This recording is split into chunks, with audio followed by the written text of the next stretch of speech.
It's about time. What's going on? Rumor Report, Rumor Report. This is the Rumor Report. Talk to him. With Angela Yee on The Breakfast Club. Now, yesterday, R. Kelly has been sentenced to 30 years in federal prison. Now, this is following his conviction of 9 federal charges, including sex crimes and human trafficking. Oh, no surprise there. I mean, he's going to end up getting more time than that because that's just one trial. He's got another federal trial in Chicago in August. Yes, he has a federal case out in Illinois, plus a state trial in Minnesota. And he got one in Minnesota, too? Minnesota as well. I didn't know about the Minnesota one. So now R. Kelly's attorney spoke out after his charges.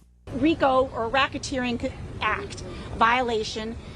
These were isolated events that happened many years ago, and the government simply tried to plead around the statute of limitations to bring it in a RICO charge, which was inappropriate.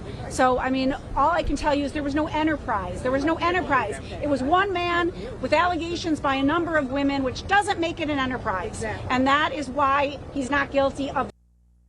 Yeah, I didn't know he got a RICO charge. I thought the RICO was for, like, organized crime. Mm-hmm. Yeah, but I wonder what they're doing with everybody else that kind of enabled it, that helped them out, you know, that picked those people up, that hid what was going on and all those. I wonder if they were convicted. Oh, that's a long list, though. I mean, you know, people. Yeah, but they should all be convicted, kind of like, what's the lady's name? What's her name? Gazelle? Like Ghislaine Maxwell, whatever her name is? What do you mean, like her? Hey, she was helping the other dude bring the girls. So there was people that helped R. Kelly bring the girls, and people that hid the fact, and people that did those things and knew what was going on. They should be arrested and locked up as well. Yeah, but then you have to shake down record labels. If they knew, yes. Of course they probably did. If they knew that R. Kelly was doing what he was doing, yes. Don't you think that they should? If they enabled it and they allowed it? It's a lot of people who enabled R. Kelly. The whole industry enabled R. Kelly. Truth be told. Because even when you hear those records, and those records were based off, you know, some of the things that he's been accused of. Radio stations played those records. Record labels put those records out. Like, there's a long list of people who are. I didn't know R. Kelly was talking about young women at the time. Did you? Yeah, that's song called AJ Number the Number. With the woman that he married when she was 15. What are you talking about? That they hid? That they said wasn't true for years? Man, knock it off. See, now you mad. Now you like, see, I should open that box, right? No, but they did. They hid it for years. We didn't know that. I didn't know it was true until what? A couple of years ago when they pulled out the documents. I mean, it might have been hiding in plain sight, but the song was called Age Ain't Nothing But a Number. Yeah. Well, and some other news, Ray J, it seems like he took verses to the heart and was pretty upset that his vocals didn't sound as great as he wanted them to. So yesterday he actually did vocal lessons with his dad.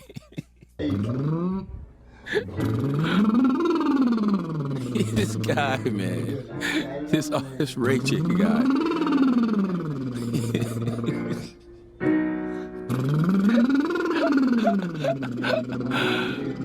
This guy, Ray J.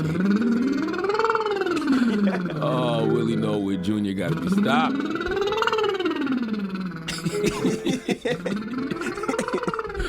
Oh my God, William Ray Norwood Jr. has to be stopped, man. I told you, Ray said that he hit me and he told me, he said, man, I felt the same way after versus the way I felt after the Breakfast Club interview. When he was calling in, yelling and screaming, "We live!" Said he felt the same way the next day. So I guess he regrets. Yes. So he's back to doing singing lessons. All right. And lastly, NBA superstar Stephen Curry. He's going to be hosting this year's ESPYs. All right, that's live from Los Angeles. That happens Wednesday, July 20th. Dropping the clues bombs to Steph Curry, okay? Top 5 NBA player. Fight me, debate me, whatever you want to do. Who's your top 5? I'm just curious. Mine, personally, Michael Jordan, Magic Johnson, Steph Curry. I don't know the other 2. I do have another 2, but I'm not sure about those. So is LeBron in it? Is Kobe in it? Kobe. Oh, yes, Kobe's definitely in mine. So Magic, Michael, Kobe, Steph Curry, and I go back and forth between Shaquille O'Neal and Allen Iverson. Because, see, I try not to make it personal, but the Shaq and AI one is personal for me. You know what I mean? Just because those were 2 of my favorite players growing up. And they both changed the game in different ways, but Allen Iverson never won a championship. You know what I mean? He actually don't feel like that, though. He's like he feels like a champion, even though he don't have a ring. Yeah, he is. He's my favorite player. That's what I'm saying. So he's in my personal top 5. All right. Well, that is your rumor report. Now, when we come back, we got some front page news. We'll tell you about this black family that after like how you said 98 black. years finally got their land back. We'll tell you about it when we come back, so don't move. It's The Breakfast Club. Good morning.